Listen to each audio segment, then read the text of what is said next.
Ladies and gentlemen, welcome back to the Call of Duty MLG Finals group draw. We're 3/4 of the way through all of our groups so far. Some big storylines already starting to develop. Some interesting rivals, that's for sure, in a couple of groups. Seen a lot of pro players on Twitter kind of tweeting about which group they would have personally been like to be placed into and whatnot. But we should take a look now at our Tier 4 teams. Of course, these are the international teams. We have 3 from Europe and 1 from Australia. We kind of asked, which is really going to be the strongest team there. I look at personally Infused as a squad who's very strong. Max, who kind of stands out there the most for you? That Vitality squad is pretty strong in my opinion too. Okay. Swanee and Tommy on that team. That's definitely true. Obviously, if you're going to look for top European talent, you're going to look at Swanee. And Tommy. Yeah, to be fair. They obviously didn't do so well at Champs this year, but Swanee came over and qualified for Season 3 Pro League with Epsilon through relegation. Very true. Didn't really have so much success, went back to Europe, but now MLG Finals, 100th event, he's really looking to go hard. Yeah, Vitality already having a bit of success over there in Europe, of course. Millennium as well. And I don't want to say wild card, but they kind of are. Citadel Gaming, the Australian squad. We know the Aussies perform well at big events, but we don't really know too much about Citadel. Teep, I got to ask you, you may not know anything about them either. Do you know anything about Citadel Gaming, or are they just another wild card in your opinion as well? I don't know anything about them. Okay. Yeah, so can't really add too much. Adding on what you guys said, yeah, you have to go with Swanee and Tommy as sort of the top tier talent in the UK. So have to go with them, I think, to be sort of that wild card team. Fuse could make some noise, but you got to kind of go with those vets that have had that constant success. I'm very interested to see if we do get a big group of death. I'm looking at Group C. Potential. Would you say Vitality in Group C could be pretty much cement that group of death, Max? Or, yeah, or pretty would you much. Say Group D? Would you definitely see? Yeah, I'd say if you get Vitality in that Group C, 100% group of death. But, I mean, Vitality also in Group D will be really tough. Yeah, very true. But, honestly, see Neslo on Twitter talking about it. It gets infused in that Group A with him, that Gfinity Summer rematch, the team that eliminated him from the tournament. That will be also really exciting to see. Very true, very true. Well, without further ado, we'll head over to Mari for our Tier 4 draw. Let's have a look at the first squad who's going to end up in Group A.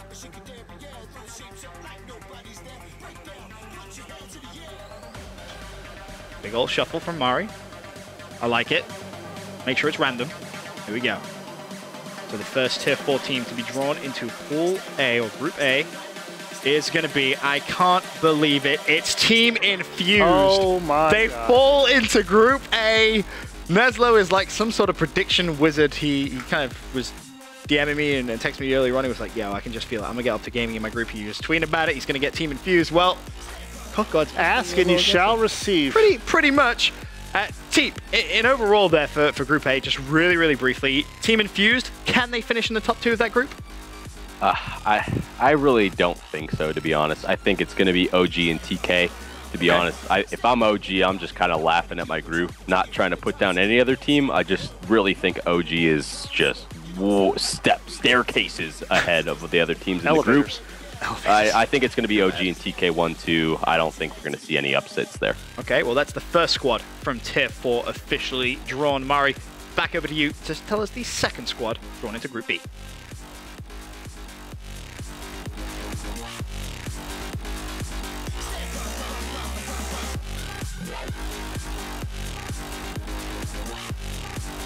And that's going to be Vitality drawn into Group B. So, honestly, dodged a little bit of a bullet there. Didn't end up in that Group C, a group of death potentially. They find themselves there in FaZe's group. Now, Teep, how much damage do you reckon Vitality can do? I know you know the guys on Vitality pretty well. Can they shut down the likes of FaZe in your opinion? I don't think they can really take it to FaZe, but honestly, those 3 teams, ON, ISO, and Vitality, you could... But, if they played each other, I would say 5 times each, I really don't know who would come out on top the majority of the time. I think Vitality is kind of happy with where they got placed in the groups right now. I think if they're going to beat some teams, it's going to be a team like ON or ISO. So I think if Vitality is going to have that chance to be that sort of dark horse that does sneak into one of those top spots, that's the good group to do it. I think it's a bit of a blessed group, to be honest. If I'm feeling Vitality, I think they look at that and they say, okay, we definitely have a good chance of potentially picking up some wins there, Max. You agree? Yeah, you got to feel confident having Swanee as your main battle as well. I mean, your toughest competition is going to be Clayster in that group. But, I mean, honestly, if you're ON, you could really play spoiler to a lot of these teams trying to make it top 2 in the group. Very true. ISO, they could play them pretty close. Vitality also, we haven't seen them play North American competition yet, so also going to be a really intense matchup. But if you're FaZe, also you're kind of just like, all right, well, OG, you got an easy group. Yeah, our group isn't so hard as well. True, true. So 2 teams left in our Tier 4 squads. We have Millennium and the Australians Citadel. Where are they going to be placed? Mari, over to you to draw our 3rd squad, now from Tier 4.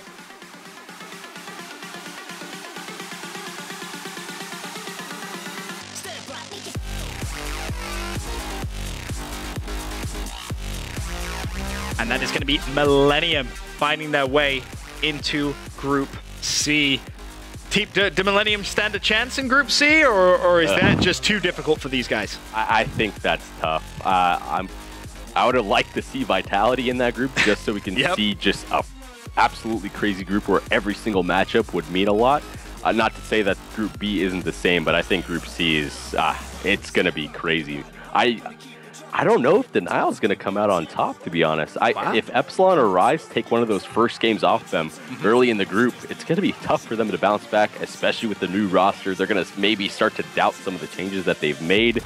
It's going to be crazy. I don't think Millennium has much of a chance, to be quite honest with you. I think the other 3 teams in the group are a little bit too strong overall, especially I think Rise is going to come out. They've shown some sort of potential, just haven't. It kind of reminds me of Envy, sort of on a lower scale, their old roster. They were just never able to get over that one hump over getting one of those top tier wins over a good team. So I think if Rise can do that, this is a shuffle. I don't know what to call for this group. I guess I have to call Denial and Epsilon just because they've been doing the best, but you can't doubt Pat, man. I don't know. Yeah, you can't doubt him. I don't know. You can never doubt him. Of course, that means there's one more squad left from Tier 4. Mari, just to make it official, if you could just draw out that final team. Yo, Max, I'll give you $5 if you guess who it is. John Cena? It's not going to be John Cena. It's going to be the Aussies. It's going to be Citadel Esports drawn into Group D, and that completes our finals groups. Group A, Optic Gaming, Team Caliber, XGN there as well. You've got Infused at the bottom. Over at Group B, FaZe, Optic Nation, ISO, Vitality. Group C, Denial, Epsilon, Rise, Millennium. D, Elevate, Envious, Orbit, and Citadel. Massive thank you as well to Mari for drawing our groups. We can let you get back to your lovely normal job. I know you enjoyed it over here, that's for sure. But Max, let's dive straight into the action. Group A, we can take a look exactly how that's going to be. Storylines. What immediately jumps out to you with Group A? I mean, Group A, 100%.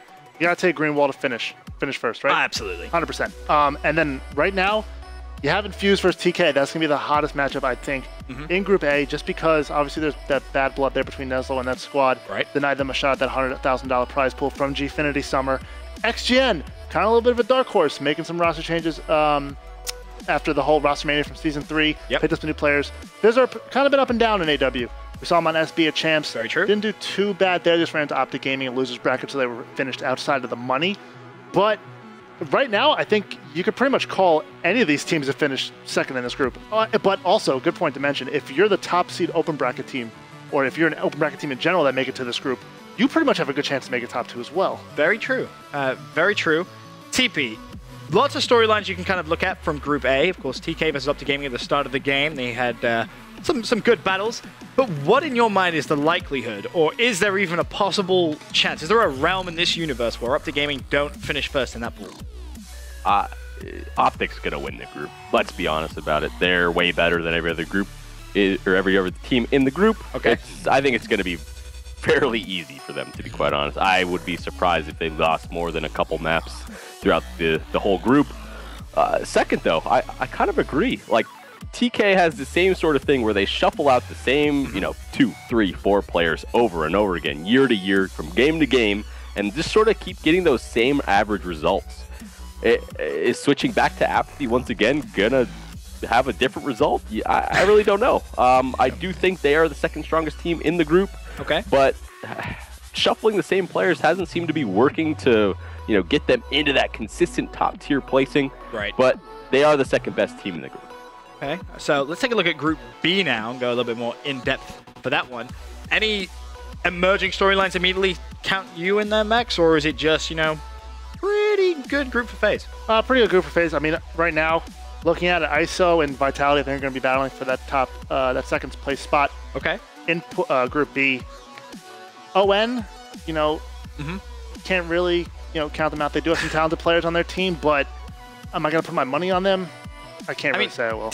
Optic Nation without Mochila, how strong is that squad? Honestly, I think they're going to get along and have better chemistry with Nameless. They seem to be getting along much better. You know, I know Nameless is friends with all those guys over there. Okay. But ON, they always seem to be that team. They'll get a good placing. They'll place like 4th. And then the very next event, a couple weeks later, they'll place like top 24. I don't know how you can be such a roller coaster with the same sort of players on the roster. Like Max said, you can't put your money on them, but they have had some good results this year where they take out some pretty good teams. It's all going to come down to search and destroys for Optic Nation. Usually how it works with them, especially with some up and down players. Bose is going to win you a game and maybe lose you a game when it comes to search and destroy. Very talented player, but it all seems pretty inconsistent on that team. All of them pretty much are. And then, you know, FaZe and ISO, that's going to be a really good matchup overall. FaZe has to focus on their respawns a little bit more and not let them get away. ISO is one of those teams where they try to win those hard points, you know, 220 to like 200. Yep, they just constantly forward pressure the hill over and over and over and over. Use the tacticals, use those semtexes to their advantage to just sort of flood, not use any sort of crazy strategy, just a lot of teamwork overall in the hill. So that's how they're able to steal respawns against some of the top teams. But overall, it's a pretty good group. Vitality could come in. I think Vitality might beat Optic Nation. I think it's going to be a little bit tough for them to beat FaZe or ISO. To be honest, I would give it the top 2 spots to FaZe and ISO right now from what I've seen. But Nation is sort of that team. They could definitely get second. It's just what team is going to show up. I don't know. Max, who finishes second in that pool? Me, I'm gonna go with your hometown. I'm gonna go with Europe, your hometown. Hey! Honestly, just because you have that main Bal and Swanee. Yep. When I look at, you know, team success, I start with main Bal. Yep. FaZe, obviously Clayster. ISO, you know, Dito, not that bad, but I'm just gonna put Swanee just a little bit above him, just because what we see. Do you know what's crazy? What? Last time I said that I valued a European over Dito, came out and he absolutely destroyed my hopes and dreams. And that was I think that was at Champs, I believe. Well, no, last time I said that Dito was going to get outplayed by another Bal player, he proved me wrong. So, off that basis, I'm not going to say that, but I still think Vitality should come out second. Going into Group C, though, Max, this is where it becomes basically just storylines galore. Denial, Epsilon, Rise, Millennium. So excited to see all of that. There's so many awesome stories. I mean, first of all, TP, let's start with the obvious one. Parasite versus Aches. How loud is Main Stage about to get for that game? I highly expect these two players to go extremely hard against each other. Yep. I know there's always problems between them two. Let's be honest about it. There's always some sort of argument going on some way or another, whether it's about connection or other, BS going on. So that's going to be an extremely crazy matchup. I think that whoever wins the Epsilon and Rise match is definitely going to be in the second in the group. I have to give the #1 spot to Denial. I think they're going to be a very, very strong slaying team with the replacement of replays with Classic. Definitely going to be picking up a good, probably like 5 to 10 kills more per respawn for them. But they might be lacking a little bit on uplink. Not too sure how they're going to switch over. Replays is one of the best players with the ball, hitting those ones over and over again for them. So we'll see how they'll be able to adapt, but I think they will just fine. Cuke's like one of the best players in the game, probably top 3 from what we've seen throughout the whole year from him. So definitely Denial, and then the second spot, whoever wins between Epsilon and Rise. Rise can do it. Just kind of depends on how they show up, to be honest. It's hard to predict how teams are going to do on an event-to-event basis because some teams drop off a lot and some teams rise up. We'll see if Epsilon's going to be able to continue sort of the dominating performances they had at Season 3 playoffs. Some teams rise up. Yep. I see what you did there, TP. You like that? Very smart. That was good. Let's not forget as well, another storyline, Slasher versus X as well. Right. We've seen those two all year kind of going at each other, former teammates. I'm going to say something crazy, Max. Can Rise finish top of that group? Is it possible? Top of that group? Will Aches turn up at the big... Like, he tweeted out saying, hey, won the first event of the year. It'd be crazy if I won the last event of the year. How possible is that in your mind? I mean, he played AW Open with a much different roster than he's playing with now. Very true. For me, I mean, can't discredit Burns, Wheats, and Chino. Talented players. Obviously, Burns and Wheats finished. Burns and Wheats had a great COD champs. COD champs, yeah. Top 5 with automatic reload. But, I mean, for me in this group, do these players, can they really stand up against like the slaying power of Denial with, you know, Hook and Temp? I'm not too sure. I mean, can their main battle really go against Slasher? I'm not sure there as well. The only thing that really is like for Rise Nation to, you know, attack will kind of be Classic. Right. We had Octane on the show, who's on Elevate now, talking about how he feels this is the most comfortable team he's been on. What we don't know is how well Classic is blending with Denial. Right. Is really a good swap in there for replays. We'll have to see in this group. I mean, I think Teep said it correctly. Whoever wins between Rise and Epsilon will finish top 2 in this group. But, you know, you're not going to count out your European brothers on Millennium? I don't know. I'm not. AW's kind of killed your hopes in European squads, hasn't it? A little bit, not gonna lie. But I'm hoping Vitality can cause some, cause some trouble. Ghost, but let's shut up. Let's take a look, of course, at our final group. It's going to be Group D. See how this one closed out. You've got Team Elevate, Envy, Orbit, Citadel. Teep, is this one as kind of simple as a lot of people are going to look at? Of course, we have that Elevate versus Envy. Octane going up against the old squad. That one's going to be extremely lively. Are those two teams guaranteed top 2, or do the Australians just come out of nowhere like they usually do at big events? I really think Elevate and Envy, as you know, individual players, have the more talent. Obviously, just looking at the two rosters, the Elevate and Envy match is going to be pretty crazy. I know Envy wasn't too happy when Octane pulled his little shenanigans to get onto Elevate when all the changes were going down. I'm interested to see how Replay is going to be bouncing back, going with a little bit of a less slaying roster on Orbit. Not saying they're bad at slaying by any means, but you know, going from Huke and Slasher and Temp down to a team like Orbit, it's going to be interesting to see how he's going to be able to adapt. Maybe Replay is going to step up a little bit in the slaying category, maybe play a little bit more comfortable. It's going to be interesting to see from them, but I really don't know what to expect from the Australian team. The Australians in years past have had some good results in some of the events over in the States, so it's possible, but overall, Elevate, Envy, more talented as rosters. You have to expect those two teams to come out on top. But Envy scares me. I'm not going to lie. I don't know how good Jerd and Gunjar are going to be able to fit in, and if they're doing well, Envy could definitely place in the top 4. What's it like when you play against a former team and former teammates? Obviously, that's something that Octane is going to be doing. We had Octane on the ESR. We said he was super stoked, couldn't wait for finals. It was a big event for him, means a lot to him. What kind of emotions are going to be going through his mind when he sits down on that main stage and he's going up against his former teammates?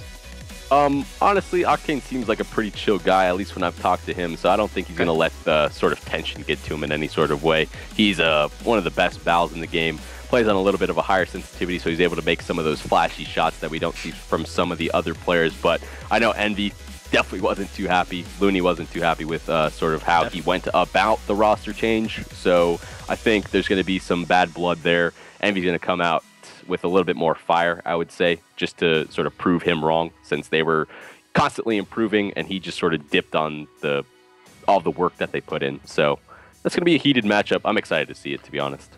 Yep, I mean, honestly, Citadel Gaming, first in Pool D. No, hey, you never know. I mean, they could pull out some IMR overkill shotguns. Who knows? No, but that would be crazy. But honestly, yeah, why not, right? Elevate gonna finish first in this group pretty easily here. I mean, none of the teams really in this group have a sub that can really go up against Saints or Octane, in my opinion, in the battle position. Right. And then Slack and TJ have looked all good season long. TJ, obviously, one of the players who has like risen to the top in AW. But for me, though, I'm still going to say Orbit. Still? Yeah, I think Orbit going to finish number 2 in this group. Okay. I'm not sold on this Envy team. I mean, right here, everyone should beat Citadel Gaming, in my opinion, unless they pull out something crazy. Dude, I don't know, man. We don't know anything about the Citadel squad. All we know is you don't have to know anything to know that they won't. I'm not writing out anyone until I see them play. That is for sure. Australians, they come over to North America and they cause upsets all the time. Second biggest event of the year, why not, right? That's how I look at it. I think Citadel could cause some noise. We literally don't know. They could be an amazing S&D team, best uplink team in the game for all we know. Unless the Citadel team comes out and like they take off masks and it's actually the Plantronics Mind Freak team from Ka Champs, this team is not finishing anywhere close to top 2. Okay, all right, brutal. I respect it. Let's take a look at our overall groups one last time, just to recap your memory, or if you're potentially just brand new to the stream, you can take a look. Group A, Optic Gaming, Team Caliber, XGN, Team Infused. Group B, FaZe, Optic Nation, ISO, Vitality. Group C will be Denial, Epsilon, Rise, and Millennium. Group D will be Elevate, Envious, Orbit, and the Australians Citadel. So that concludes today's group drawing show for MLG Finals. Of course, that's going to be in a few weeks' time. You'll see Both myself and TP will be casting at that event. Super excited. A massive thank you as well to TP for coming on today's show and sharing his expert analysis. But it's not over for today, Max. Coming up after this show, we're continuing our road to finals, the second to last show that we have. And it's all about the Optic Gaming versus FaZe rival. We're going way back in time, and we're going all the way back to present day. It's going to be awesome. So many awesome highlight videos. Got some cool stats as well, which you've managed to dig out. Can't wait for that show. But once again, massive thank you to you, TP, for coming on today. I'll see you in a few weeks' time, and I'll see everyone else after this quick commercial break. Be right back.